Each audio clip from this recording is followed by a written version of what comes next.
Olá, meus irmãos, olá, minhas irmãs. A graça e a paz de Cristo Jesus possa ser sobre a sua vida, que a graça e a paz de Cristo Jesus possa ser sobre a sua família.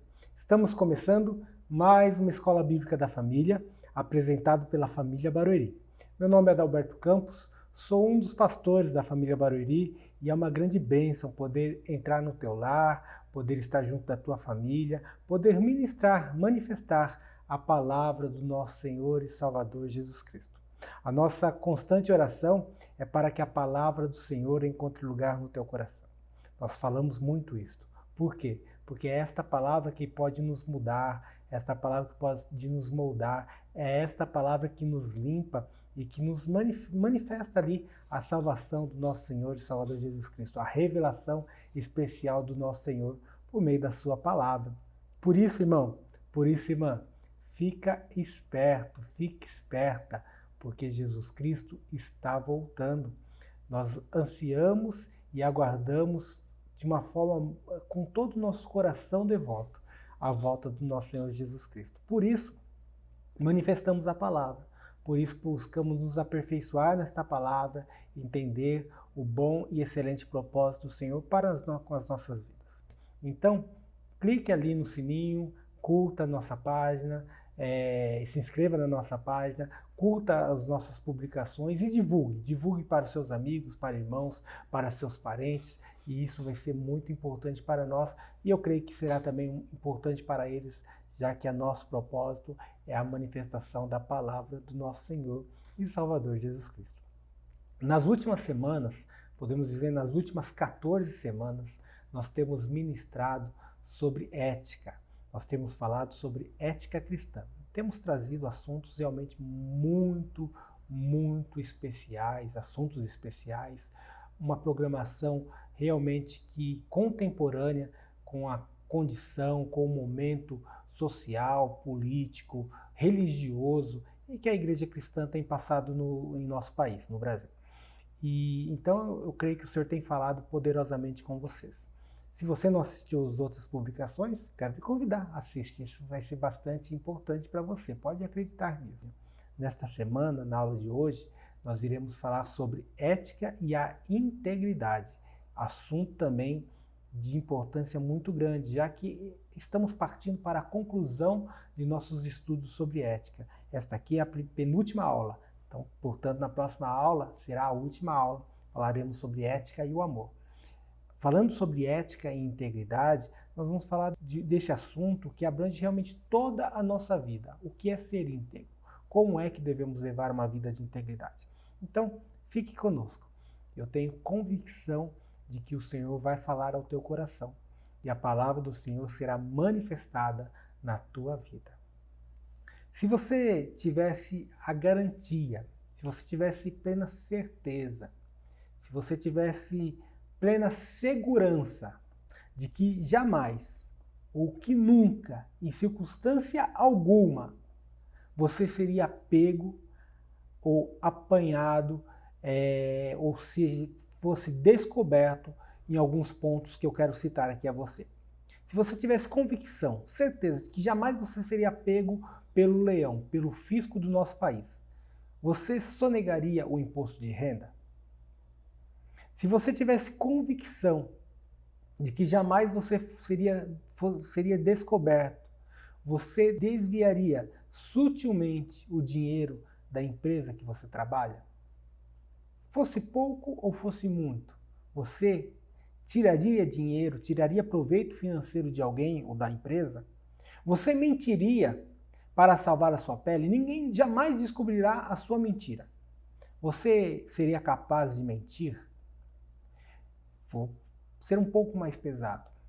Você, se soubesse, tivesse plena convicção que jamais você seria pego ou seria descoberto, você teria coragem de ir para um motel com uma mulher ou com um homem que não fosse sua esposa, você teria relação sexual com um homem, com uma mulher que não fosse sua esposa ou seu esposo, você faria isso? Tendo convicção de que jamais você seria pego. Se você tivesse convicção de que você jamais seria pego, você colaria no vestibular? Você colaria nas provas? Você, se tivesse convicção de que jamais seria pego, você tentaria enganar de modo que você roubasse ou tirasse alguma coisa da feira ou passasse no shopping e pegasse uma camisa e ninguém iria perceber ou saber que você pegou aquela camisa ou que se apropriou de algo que não é seu? Você subornaria um policial se você tivesse convicção de que ninguém jamais descobriria que você subornou um policial ou mesmo um agente público, fosse ele quem fosse? Talvez você esteja pensando, por que você, Adalberto, por que você, pastor Adalberto, está fazendo estas perguntas? Será que você acha, pastor, que eu posso cair nesses pecados primários? Será que você acha que eu posso trair a minha esposa, que eu seria capaz de trair a minha esposa ou meu esposo? Será que você acha que eu seria capaz de usar ou tomar um dinheiro, um bem que não me pertence? Será que você acha que eu sou capaz de mentir para tirar proveito de uma circunstância? O que você pensa de mim? Você acha isso de mim? Sabe de uma coisa?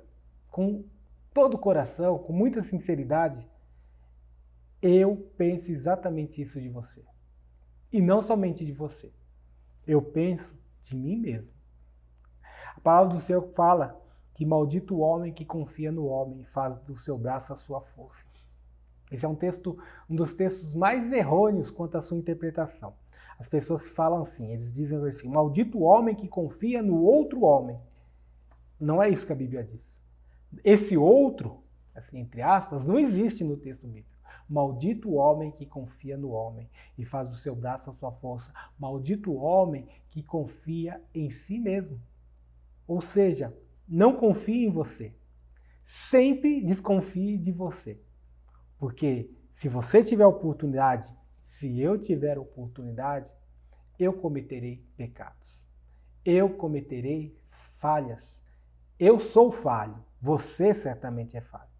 A igreja contemporânea, ela vem passando por uma gravíssima crise de integridade. A confiança institucional anda em baixa. Eu diria que não apenas a igreja quanto instituição, mas as instituições andam em baixa. Superior Tribunal de Justiça. Quem confia no Superior Tribunal de Justiça?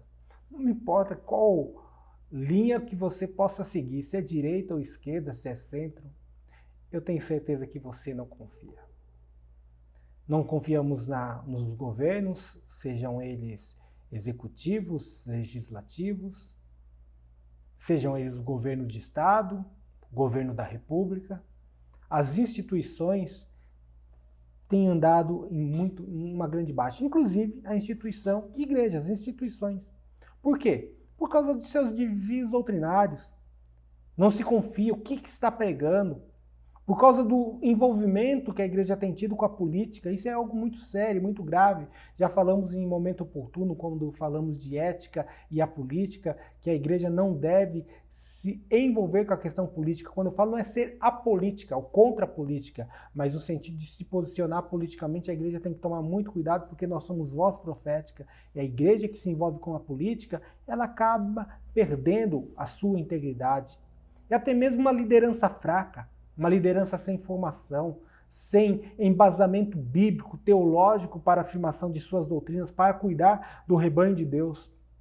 No entanto, a integridade ainda deve ser considerada como virtude relevante para os dias de hoje. E por isso queremos falar sobre ética e a integridade. Em busca do desenvolvimento de um assunto tão prático e tão atual, ética e a integridade, nós iremos trabalhar a aula de hoje sobre os seguintes pontos. Primeiro, queremos trazer uma definição do que é integridade. E por último, nós iremos trabalhar Daniel e a sua vida íntegra. Então nós concluiremos com a vida íntegra que Daniel tinha. Fique conosco.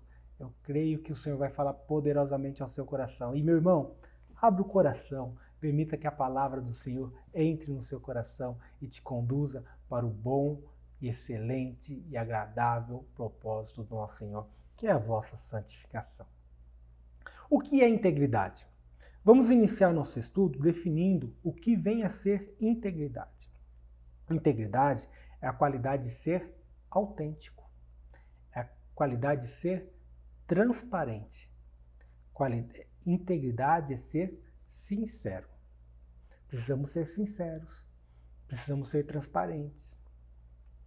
Eu, por muitos anos, trabalhei com uma igreja que ela trabalhava com uma clínica de recuperação e o slogan ali que se usava é que Deus não aceita mentira e coisa escondida. Quando nós temos coisas escondidas, nós nos tornamos alvos fáceis para Satanás. Por isso, não tenha coisas escondidas na sua vida. Seja transparente, viva em integridade, tenha uma vida sincera. Em Filipenses, capítulo 1, versículo 9 e 10 diz assim, Paulo citando uma importante característica ali na oração aos irmãos da igreja de Filipe, Paulo diz assim, que o vosso amor aumente mais e mais, no pleno conhecimento e toda a percepção, para provardes as coisas excelentes, presta atenção nisso, e sedes sinceros e inculpáveis no dia de Cristo. O Senhor, no seu grande dia, no dia do arrebatamento da igreja, o Senhor vai te encontrar sincero, transparente, inculpável. É esta a palavra do nosso Senhor. Esta é a oração que o apóstolo Paulo fazia pelos irmãos de Filipos. O termo sincero, ele é uma palavra que ela tem uma raiz latina, que significa sincera, que significa sem cera. Então a palavra sincera, ela derivou de duas palavras, sem cera, se torna a palavra, o termo que usamos, sincero. Para entendermos melhor esse conceito, gostaria de trazer uma breve história com um significado bastante relevante. Os carpinteiros e os marceneiros sabem que a madeira, para ser transformada em um móvel, ela precisa estar em determinadas condições para o seu manuseio, para o seu trabalho ali. Sendo que uma das características mais importantes para se manusear a madeira é que a madeira esteja seca. Ela não pode estar mais verde, ela precisa ser seca. Ela tem que passar pelo processo do tempo e estar seca. Antigamente, talvez até mesmo hoje ainda, não é? Alguns carpinteiros ou marceneiros, por ganância, eles utilizavam da madeira ainda verde para fazer os seus móveis.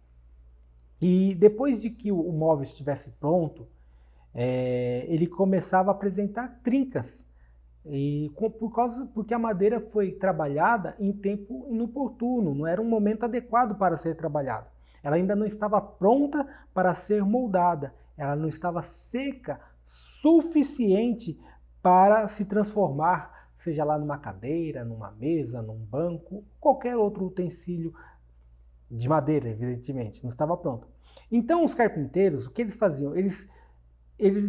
Como não tinha atingido o carpinteiro, então ele tingia, olha só, ele usava de cera para tingir a madeira, para que aquela madeira ficasse com uma cor de uma madeira preparada para o manuseio. E aplicavam esse tingimento sem menor constrangimento, nas partes trincadas ali, para disfarçar e vender aquela peça. Então eles fingiam, camuflavam aquela madeira, aquele móvel, como se ele estivesse pronto para ser utilizado, a madeira estivesse pronta para o seu serviço, com cera. Esta, porém, depois de algum tempo, este móvel, depois de algum tempo, exposto ali ao calor, exposto ao frio, expelia a cera, ou seja, aquela cera ia se saindo da madeira e apresentava novamente os mesmos defeitos. Fosse o trincado, a cor diferente. Exatamente isso significa o termo integridade. Quer dizer, sem cera, ser sincero, ser transparente, é não ser mascarado. Muitas vezes nós queremos mascarar as nossas vidas. Muitas vezes queremos mascarar nossos sentimentos. Mas o Senhor quer que vivamos uma vida de sinceridade, uma vida íntegra. E para ilustrar isso que temos falado, gostaríamos de trabalhar sobre a vida de Daniel, avançando para o nosso segundo ponto, Daniel e sua vida íntegra. Daniel, ele viveu no período ali em que a nação de Israel, mais determinadamente, mais especificamente falando, a nação do Reino do Sul, o Reino de Judá. Israel havia sido dividido. Se não sabe dessa história, procure estudar, vale a pena. Reino dividido de Israel. A Reino do Sul, o Reino de Israel, havia sido levado cativo para a Babilônia, por Nabucodonosor. E Daniel ali se torna um dos grandes expoentes, um dos maiores profetas de seu tempo, sem dúvida alguma, e maiores profetas de todos os tempos, podemos dizer, e tem uma exposição muito grande. E Daniel, ele tem uma característica muito interessante, que ele é um profeta que vive em períodos de vários reis, de vários impérios, Império Babilônico, Império Medo-Persa. Então ele pega um período dos dois, do rei Dário, do rei Ciro, do Nabucodonosor. Então Daniel, ele tem uma experiência fantástica. O rei Dário, que era o rei persa, já não é mais o Império Babilônico, apesar de estar na Babilônia, é o Império Medo-Persa, que é o império dominante desse momento, estava com 62 anos e resolveu dividir o seu reino em 120 partes. Para isso, ele colocou supervisores, ali 120 homens, sátrapas, que eram homens voltados para supervisionar o reino, para que esses supervisores não causassem não causassem nenhum dano ao rei. Assim, então 120 homens, 120 governadores não causassem danos ao rei. Para isso, o rei Dário, ele colocou 3 presidentes para governar ou governar esses 120 governadores, sátrapas, que podemos chamar aqui. E um desses 3 presidentes foi o profeta Daniel. Esses 3 homens eram homens privilegiados, tendo acima de si somente a autoridade do rei. Então, Daniel foi um homem mais do que um governador de uma província. Daniel, ele foi o presidente de várias províncias. Então, Daniel era um homem muito importante. Apesar de que, na época, Daniel já tivesse cerca de 80 anos de idade, Daniel destacou-se dos demais, a ponto do rei Dário planejar torná-lo seu primeiro-ministro. Então, Daniel, ele tinha um prestígio, vamos dizer assim, muito grande diante do rei. Mas o que fez Daniel se destacar? O que levou Daniel a se tornar um homem considerado pelo rei? Sobre isso nós queremos falar no decorrer desta lição. Primeiramente, Daniel, ele teve uma atitude positiva. Alguém diz que a vida é 10% do que acontece e que os 90% restantes são de como nós reagimos aos 10% que aconteceram. Em outras palavras, 90% da nossa atitude é diante das 10% das dificuldades que enfrentamos ou das coisas que acontecem. Então acontece 10% de coisas na nossa vida. Nós gastamos 90% para trabalhar os 10% das coisas que aconteceram. Portanto, a decisão mais significativa é tomar a cada dia uma escolha de atitude. Uma atitude ou uma escolha que seja relevante para com as nossas vidas e as vidas dos demais. Um dos locais onde mais revelo que realmente eu sou justo, onde eu mais me demonstro, onde eu mais mostro a minha justiça, é dentro da minha empresa. Talvez você e eu passemos mais tempo em nosso trabalho do que em nossa casa. Eu estou na igreja, estou gravando na igreja. Certamente eu passo um tempo muito grande na igreja, trabalhando, fazendo as coisas, as atividades da igreja, já que o meu ofício, o meu trabalho, graças a Deus, por isso eu posso trabalhar na igreja. Mas não importa, quando eu trabalhava como corretor de imóveis, meu maior tempo era num plantão de vendas ou na imobiliária, ou mostrando os imóveis ali que eu tinha que fazer. Portanto, a maior parte do nosso tempo é gasto no trabalho. É onde nós realmente mostramos a nossa atitude, mostramos o que somos. Sabe aquela história do motorista, do cara que é bonzinho, mas quando senta no carro ele se torna um monstro? É um desenho animado até do Pateta, da Disney. Eu me lembro desse desenho. Então o Pateta, quando entrava no carro, era outro homem, porque ele se mostrava quem ele realmente é. E o nosso emprego, muitas vezes, a maior parte das vezes, revela por ser um lugar de maior tempo. Em Colossenses capítulo 3, versículo 22 e 24, Paulo escrevendo sobre a atitude que deve caracterizar ou demonstrar ao servo de Cristo no seu emprego, ele diz assim: servos, obedeceis em tudo o vosso Senhor segundo a carne, não servindo apenas sob vigilância, visando tão somente agradar homens, mas em sigileza de coração, temendo o Senhor. Tudo quanto fizerdes, fazei de todo o coração, como que para o Senhor e não para homens, cientes de que recebereis do Senhor a recompensa da herança, a Cristo o Senhor, a quem estáis servindo. O verso 22, Paulo afirma muito claro: seja submisso ao Senhor em seu trabalho, seja produtivo não porque você está sendo vigiado, mas porque você está servindo o seu Senhor, o seu patrão, como se estivesse servindo ao Senhor. Não sirva como para homens, mas sirva a Deus, porque Deus vê todas as coisas. Deus sabe se você trabalha para servir um senhor qualquer ou a si mesmo, ou se você trabalha para servir o nosso Senhor. Então é isso que o apóstolo Paulo está falando. No dia em que Daniel chegou cativo da Babilônia, ele transformou-se num missionário transcultural. Daniel ele é tirado de Jerusalém e é levado para a Babilônia como escravo. Como um dos principais do rei, Nabucodonosor, nesse tempo, sim, mas como escravo. Naquele momento, Daniel se tornara um missionário transcultural, pois ele possuía um conhecimento imutável de quem era o seu empregador, de quem o servia, a quem ele servia. Você é um missionário na sua empresa? Você, quando levanta todo dia pela manhã, toma o seu café, vai para a empresa, você vai com o senso de que você é um missionário, você é um enviado de Deus naquele lugar para trabalhar, para servir a Deus sobre todas as coisas e demonstrando isso na vida dos seus colegas, dos seus amigos de trabalho, do seu patrão? Isso é um ponto importante. O problema de nós nos sentirmos ameaçados, tensos, muitas das vezes com a competição da concorrência. Trabalhar não é fácil, há competição. Se você trabalha na área de vendas, meu Deus do céu, a sua cabeça vai a 1000. Mas não se esqueça que você deve servir ao Senhor e ninguém, senão o Rei dos Reis, o Senhor dos Senhores, estará sobre a sua vida. Então, os fins não justificam os meios. Os meios é que vão justificar os fins. Olha que ponto interessante, isso é um princípio, inclusive, do direito.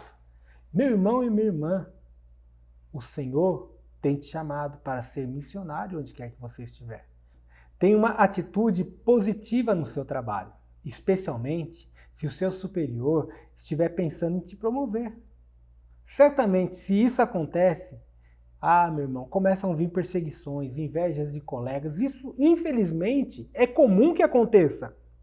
Mas o que você precisa é ter uma atitude positiva. Positiva não de pensamento, não é de positivismo que eu estou falando, de direção de Deus. Aqueles presidentes, aqueles sátrapas, cheios de ciúmes e cheios de inveja, procuravam um meio para acusar a Daniel diante do rei. Eles queriam achar alguma coisa que eles pudessem falar contra Daniel. Imagino que esses homens tenham vasculhado toda a vida de Daniel, devem ter o espionado, mas eles não encontraram culpa em Daniel. Você é um missionário na sua empresa, pelo menos deve ser. Você é um missionário onde quer que você estiver. Por isso, meu irmão, assim como Daniel, por isso, minha irmã, assim como Daniel, tenha uma vida íntegra. Tenha uma atitude positiva onde quer que você estiver. Avançando nisso, fidelidade no trabalho. Infelizmente, muitos empresários, irmãos, eu conheço alguns empresários que te falam isso, procuram não empregar em suas empresas crentes.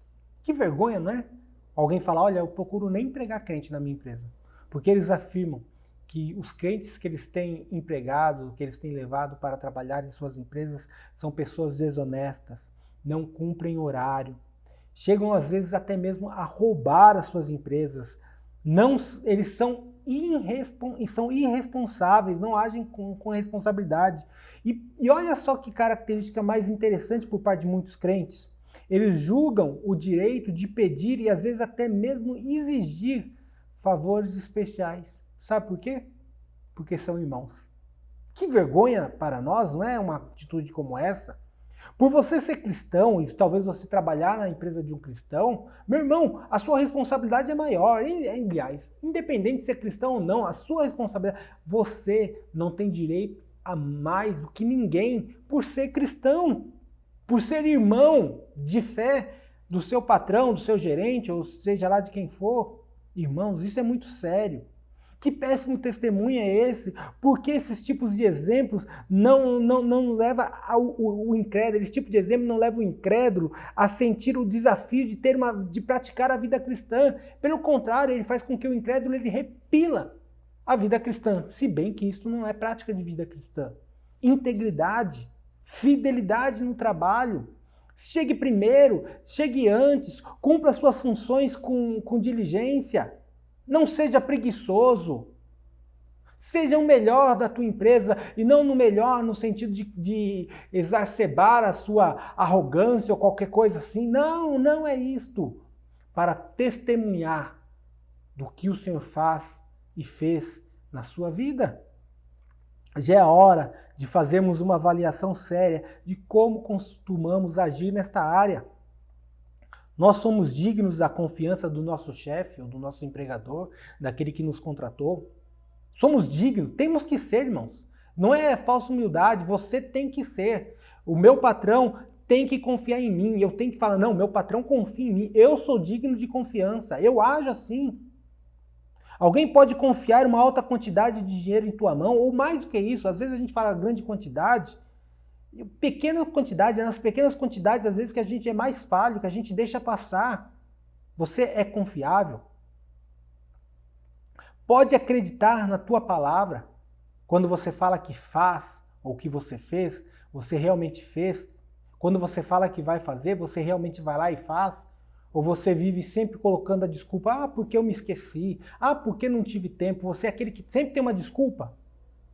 Cuidado, integridade.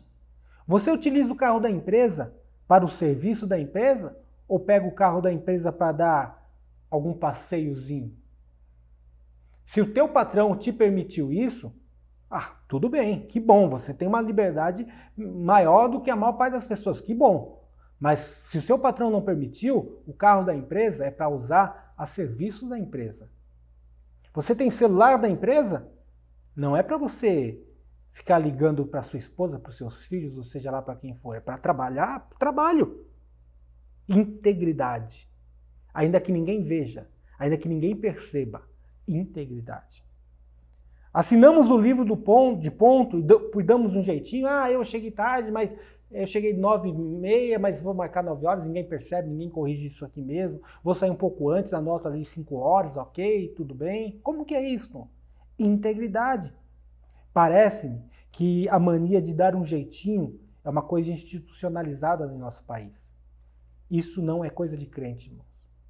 Para o Brasil, talvez seja assim. Infelizmente é assim. Para você e para mim, não deve funcionar. Nós não temos jeitinho brasileiro. Nós devemos viver uma vida de integridade. Em Provérbios 26:7, nós temos o seguinte desafio. Muitos proclamam a sua própria benignidade, mas o homem fidedigno, quem o achará? O justo anda na sua integridade. Felizes lhe são os filhos depois dele. Seus filhos podem ter orgulho da tua integridade ou tem medo da vergonha que podem passar por causa da tua falta? Cuidado, irmão. Atentos a isso devemos estar.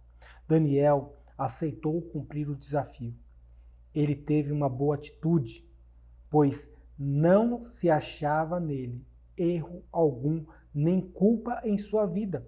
Nós vemos em Daniel, no livro de Daniel, capítulo 6, versículo 4, então os presidentes e os sátrapas procuravam ocasião para acusar a Daniel a respeito do reino, mas não puderam achá-la, nem culpa alguma, porque ele era fiel e não se achava nele nenhum erro. Que coisa mais linda. Vão procurar erros na tua vida. Sejamos como Daniel. Quando Daniel, o terceiro ponto que gostaria de tratar, Daniel era moralmente puro. Quando Daniel teve sua vida exposta como que sob uma forte e reveladora luz, o foco foi sobre Daniel, todos os sátrapas, todos os reis, os presidentes, os governadores começaram a olhar para Daniel, não encontraram nele sujeira escondida. Sabe qual era o motivo? Não havia cera em sua vida. Não havia camuflagem em sua vida. Daniel era um homem, não podia ter a sua integridade questionada porque ele manifestava integridade. A sua vida não se achava nenhum erro. Em sua vida não se achava culpa alguma. Agora a pergunta é, por que isto? Daniel era um ET? Daniel era de outro mundo, de outro planeta? Um suprassumo da santidade? Será que... O que acontece? Será que ele não era uma pessoa comum e sujeitos às mesmas tentações que nós somos sujeitos? Será que ele nunca pecou? Não, irmão. Não é isso. Daniel era como nós, era como você e era como eu, sujeito às mesmas tentações. Ele certamente até pecou, como todo ser humano peca. Porém, ele não deixava com que o pecado se estabelecesse em sua vida. Quando tentado, quando alguma coisa acontecia, o pecado não se estabelecia na sua vida. Ele pedia perdão, ele fugia das tentações, andava sempre com Deus. Foi essa a porta que resolveram persegui-lo. Perceba, não acharam nada contra Daniel. Qual é a porta que iremos perseguir? No seu relacionamento com Deus. Às vezes você questiona, mas eu quero orar, eu quero ter uma vida de santidade, de consagração a Deus. Irmão, se você levar uma vida íntegra, pode ter certeza, é onde o nosso inimigo, né, que é Satanás, vai procurar nos perseguir. Já que, por mais que tentassem, não conseguiam encontrar nenhuma corrupção na vida de Daniel, os presidentes, os governadores, os supervisores resolveram atacar a sua fé. Observe Daniel 6, 6-8. Então, esses presidentes e sátrapas foram juntos ao rei e lhe disseram, ó rei Dário, vive eternamente. Todos os presidentes do reino, prefeitos e sátrapas, conselheiros e governadores concordam em que o rei estabeleça um decreto e faça firme o interdito que todo homem que, por espaço de 30 dias, fizer petição a qualquer deus ou a qualquer homem, e não a ti, ó rei, seja lançado na cova dos leões. Agora o rei sanciona o interdito e assina a escrita, para que não seja mudada, segundo a lei dos medos e dos persas, que se não pode revogar. Olha, irmãos, rei, faça um decreto. 30 dias, ninguém pode fazer nenhum pedido, seja a Deus, qualquer divindade, ou mesmo ao homem, senão ao rei, porque o rei deve ser adorado e buscado por todos do reino. E outra coisa, faça uma lei que não pode ser revogada, faça uma lei que não pode ser anulada. São 30 dias. Qual foi a reação de Daniel? Daniel, pois, quando soube da escrita que estava assinada, entrou em sua casa e em cima, no seu quarto, onde havia janelas abertas para o lado de Jerusalém, 3 vezes ao dia se punha de joelho e orava e dava graças a Deus dava graça diante de Deus, como costumava fazer. Daniel capítulo 6, versículo 10. Daniel, quando soube da nova lei, ele foi orar a Deus. Ele foi fazer o que a lei falava para ele não fazer, porque ele já fazia isso 3 vezes ao dia. Não foi desafiar, não foi com o intuito, é assim, rei? É assim que você pensa? Então vou desafiá-lo. Não foi desafiar o rei. Ele manteve a sua integridade com Deus, porque quando mantemos a nossa integridade com Deus, Deus cuida e zela por nós. Portanto, a lealdade no andar com Deus.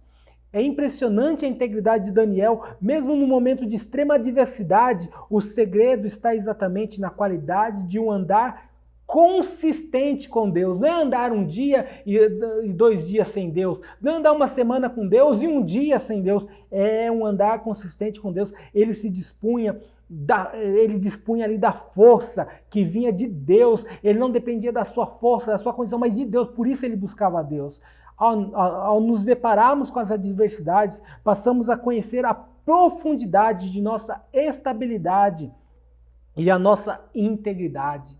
É na dificuldade que a nossa estabilidade, que a nossa integridade se revela. É na hora da dificuldade que a maior parte das pessoas tem um preço. Um preço para mentir, um preço para roubar, um preço para chegar atrasado, um preço para fazer isto ou aquilo que não convém. Daniel não titubeou diante daquilo que lhe foi exigido conscientemente e a sua lealdade a Deus se apresentou e ele se entregou nas mãos do Senhor, pois 3 vezes ao dia ele se punha de joelho, orava, dava graças a Deus diante de Deus e como ele sempre costumava fazer. O que isso custou a Daniel? Quando Daniel foi descoberto, orando e louvando a Deus em seu quarto, ele foi delatado. Não tinha nada contra Daniel, agora tem. E o rei, por amor a Daniel, até tentou livrá-lo da cova dos leões, mas aquela lei era irrevogável. Por outro lado, o rei foi pressionado a cumprir o decreto que havia sido assinado e deixou com que o nosso querido e amado profeta Daniel fosse lançado na cova com os leões famintos.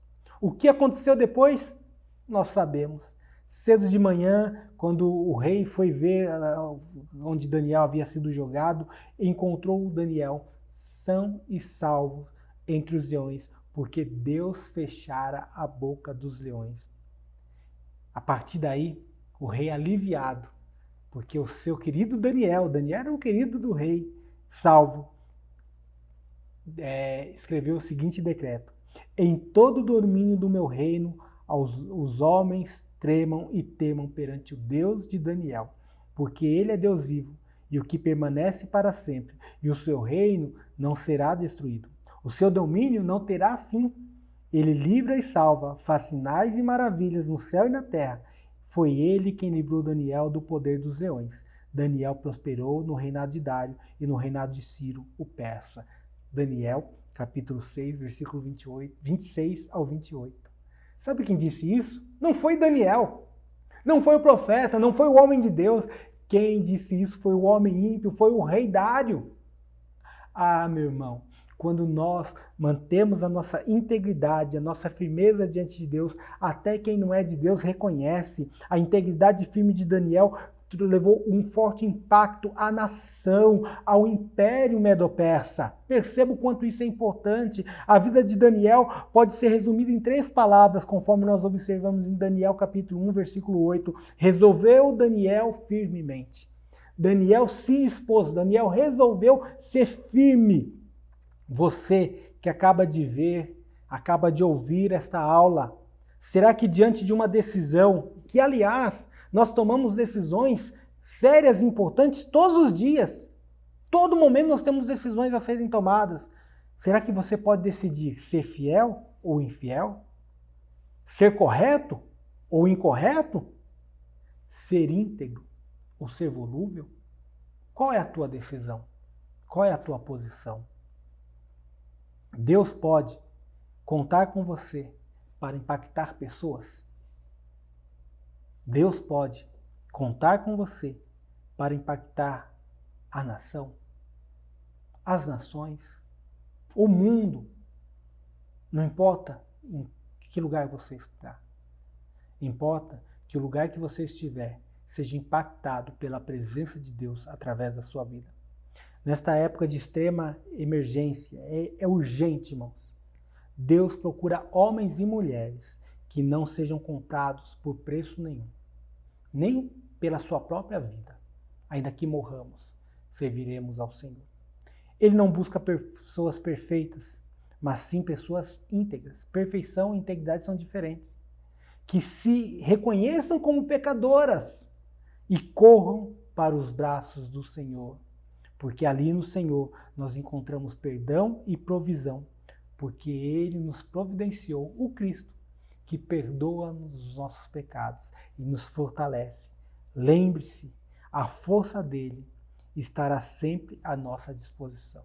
O poder do Senhor será manifesto em nós, mas a decisão de integridade é nossa, é sua, é minha. Qual é a tua decisão? Ética e a integridade. Que o Senhor te capacite, que o Senhor me capacite a vivermos uma vida íntegra na presença de Deus e dos homens. Deus te abençoe. Que esta palavra possa ter encontrado lugar no teu coração, que o nome de Cristo possa ser glorificado na tua vida, que esta palavra seja esteio para a tua vida. Na próxima semana, nós iremos para a nossa última aula, glória a Deus, que bom por esse tempo tão precioso. Nós iremos falar sobre ética e o amor. Olha que assunto mais poderoso. Então fique conosco, acompanhe as publicações da família Barueri, e eu tenho certeza que o Senhor vai falar sempre com você. Tenha uma semana na presença do nosso Senhor e Salvador Jesus Cristo. O nome de Cristo seja glorificado na tua vida e até a nossa próxima publicação, se assim o Senhor permitir. Deus abençoe a todos.